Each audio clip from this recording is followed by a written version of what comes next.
Bonjour à tous, alors je vous propose aujourd'hui l'exercice 9 du concours Advance 2019. Comme dans tout ce concours, il s'agit de déterminer si des propositions sont vraies ou fausses. Ici, le thème c'est donc les suites. Et on introduit donc une suite UN définie par une relation de récurrence UN égale f de UN, avec f une fonction définie et dérivable sur R. Voilà. Et ensuite on définit une deuxième suite, définie par ln de Vn plus 1 égale ln de Vn moins 1. Donc il faut évidemment connaître le logarithme pour pouvoir faire ça. Et ensuite, on a 5 propositions. On vous dit que si pour tout x, f' de x est négatif strictement, alors un est strictement décroissant. Et bien ça, c'est faux. Alors faux, je vais vous donner tout de suite un contre-exemple. La propriété que vous connaissez avec ce genre de choses-là, évidemment, f' négatif, ça veut dire que f est strictement décroissante.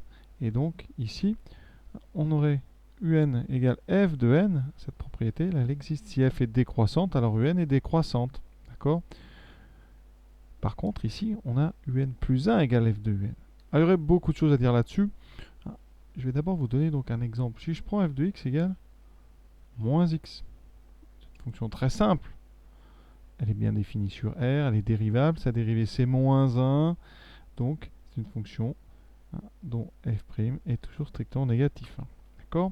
Et pourtant, si vous regardez un plus 1 égale moins un, avec u0 égale 1, e égale même 4 ici, cette suite n'est pas du tout strictement décroissante. Regardez, ça fait u0 égale 4, u1 vaudra moins 4, u2 vaudra 4, u3 vaudra moins 4. Vous voyez bien qu'elle n'est pas décroissante, c'est une suite qui oscille entre 4 et moins 4. Donc vous voyez un exemple simple qui montre que cette proposition elle est fausse. Regardons rapidement sur un exemple graphique. Ici j'ai pris u0 égale 4, j'ai en jaune la courbe de la fonction f, vous voyez c'est bien strictement décroissant. Pour avoir donc u1, je dois calculer l'image par la fonction de u0. Donc voilà, ici je vais trouver u1. Pour replacer u1 horizontalement, vous avez déjà vu ça, on va utiliser la droite d'équation y égale x. Donc ici, en bas, vous trouvez u1 égale 4. Et vous voyez déjà la suite, elle n'est pas du tout décroissante. On a u1 qui est plus grand que u0. D'accord ? Et ensuite, si vous voulez calculer u2, u2 va se retrouver donc ici. Donc vous allez le trouver à gauche, plus bas que u1. Et en replaçant donc u2 sur l'axe, vous voyez qu'après, c'est des suites très compliquées à prévoir ici. u0, ça s'agrandit, après ça diminue. Une fois que vous aurez u2, ça va re-augmenter. Vous avez tout un phénomène ici. Vous allez avoir un phénomène d'escalier, donc ici, d'escargot, pardon. Ici, on part là. Là, vous avez u1, ensuite u2, puis u3, etc. Vous avez comme ça un escargot, une ellipse qui va aller ici vers plus l'infini, progressivement. Alors ça dépend de la suite de la courbe, mais au départ, vous voyez, c'est une suite qui est croissante, décroissante, croissante, décroissante. Donc c'est très compliqué à gérer ces suites du type un plus 1 égale f de un. Question B, C. Là, on va parler de la suite Vn. D'accord ? Cet exercice, il est particulier. Vraiment, c'est, on va dire, la question 1 parlait du n, la question B et C parle de Vn, et deux autres parlent d'autres sujets. Donc c'est vraiment varié. Ici, Vn est une suite géométrique, Vn est convergente. Alors, vous voyez ici, on a donc, quel que soit n appartenant à n, logarithme de Vn plus 1 égale ln de Vn moins 1. Donc on va mettre le ln de Vn à gauche. Ça me fait ln de Vn plus 1 moins ln de Vn égale moins 1. Et propriété du logarithme, on a ici une soustraction de deux logarithmes. Ça fait le logarithme de Vn plus 1 sur Vn égale à moins 1. Effectivement, quand A et B sont strictement positifs, ln de A moins ln de B vaut ln de A sur B. D'accord ? Ici, on va passer à l'exponentielle. On peut. Donc ici, à gauche, on aura Vn plus 1 sur Vn va être égal à exponentielle de moins 1. C'est-à-dire 1 sur E. 1 sur E, c'est un nombre positif, d'accord, entre 0 et 1. Donc, on vient de démontrer que quel que soit n appartenant à n, le rapport Vn plus 1 sur Vn valait toujours 1 sur E. Donc, Vn plus 1, c'est 1 sur E que multiplie Vn.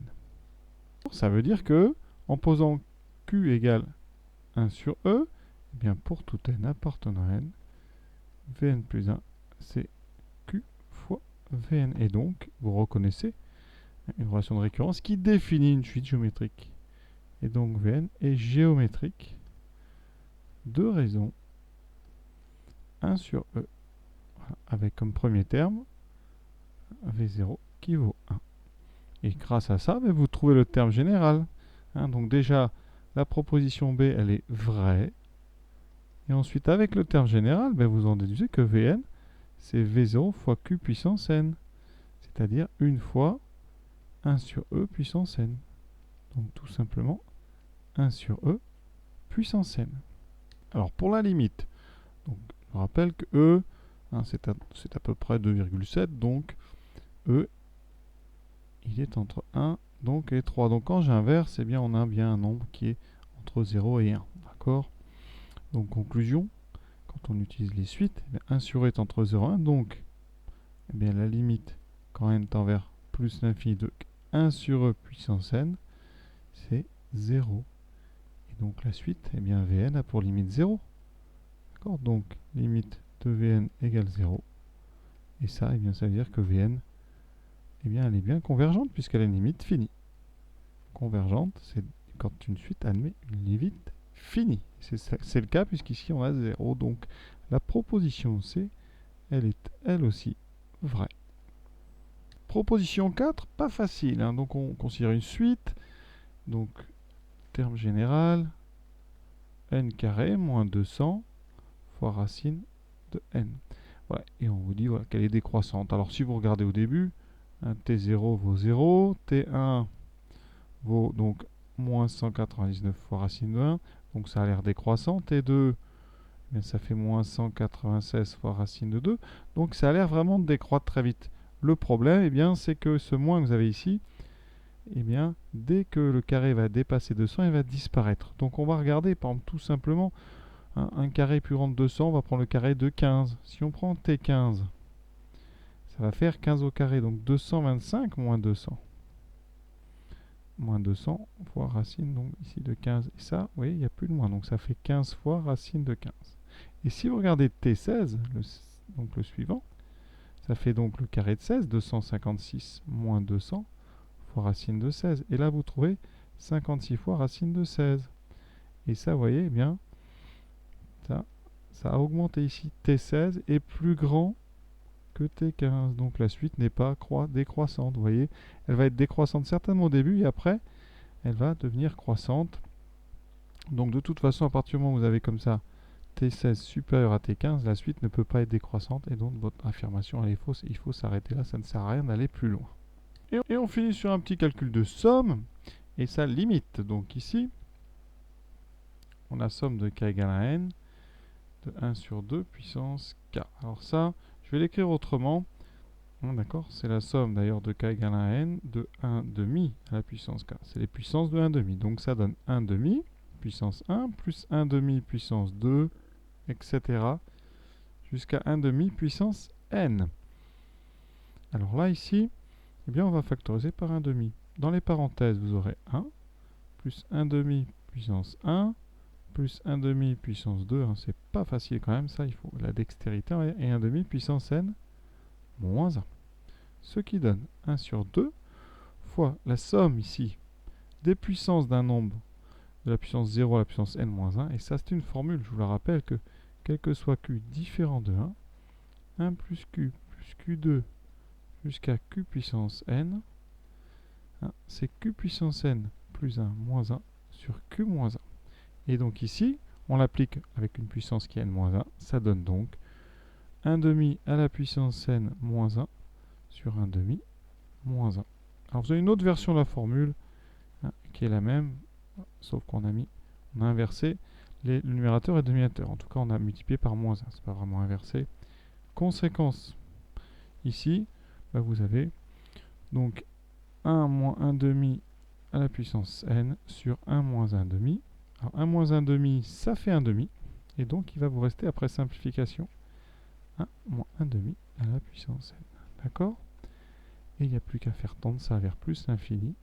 Et comme 1 demi, eh bien c'est un nombre entre moins 1, enfin entre 0 et 1 même, eh bien ça va tendre la puissance tend vers 0, et donc ça va tendre vers 1. D'accord? Et donc, eh bien, votre affirmation ici, elle est fausse. La limite n'est pas plus l'infini, cette somme infinie tend vers 1. C'est une somme infinie qui tend vers un nombre fini. Alors une autre façon de contourner le problème, je vais ici, vous voyez, il vous manque le 1 pour avoir la somme qui est dans le cours, donc je vais rajouter ce 1. Voilà, vous avez donc toutes les puissances de 1,5 jusqu'à la puissance n, mais comme vous avez rajouté 1, vous faites moins 1. Donc j'applique la formule, ça fait donc 1 moins 1,5 puissance n plus 1 sur 1 moins 1,5 moins 1. Alors, est-ce que ça donne ce que j'avais trouvé tout à l'heure? Oui, parce que dessous, là, vous avez 1,5. Donc, ça fera 2 fois 1 moins 1,5 puissance n plus 1 moins 1. Et quand vous développez, c'est quand même pas si simple, hein, mais on développe. Hein, tout le monde voit d'où vient le 2 hein, ici. 1 moins 1,5, hein, ça fait 1,5. Donc, quand on divise par 1,5, on multiplie par 2. Donc, ensuite, je développe. Ça fait 2 fois 1 moins 2 fois 1,5 puissance n plus 1, donc 1 sur 2 puissance n plus 1, moins 1. Il reste donc 2 moins 1, 1, moins ce produit, qui fait 1 sur 2 puissance n. Et vous retrouvez ce que j'avais trouvé avec la première méthode, vous voyez.